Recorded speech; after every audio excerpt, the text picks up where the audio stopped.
не придумал никто. Это объективные данные, которые отражены в заключении экспертов. Вот я для наглядности хочу указать и потом буду объяснять, что это за травма и как этот механизм получается. Хорошо.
Так, вот я тут отметил точки, области, Присяжным обращайтесь, пожалуйста. области повреждений, которые были установлены, описаны при исследовании трупа экспертами, проводившими первичную экспертизу трупа. Был установлен судебно-медицинский диагноз с указанием подробно составляющих эту черепно-мозговую травму. Это все кровоподтеки, ссадины, рана. Это еще наружные повреждения. Под мягкими покровами также обнаружены кровоизлияния дополнительные, также в затылочной части.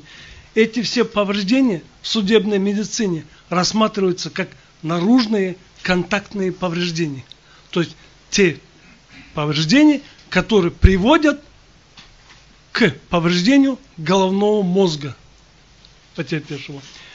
И поэтому в выводах заключения первичной экспертизы все эти повреждения, как наружные, как внутричерепные повреждения в виде субдуральной гематомы, это кровоизлияние между твердой мозговой оболочкой и головным мозгом. Вот это пространство залито кровью, скопление крови. Это и есть субдуральная гематома. Субарахноидальное кровоизлияние, то есть кровоизлияние под мягкой мозговой оболочкой. Также в этих областях они тоже переходят, они обнаружены на мозжечке, в стволовой части головного мозга.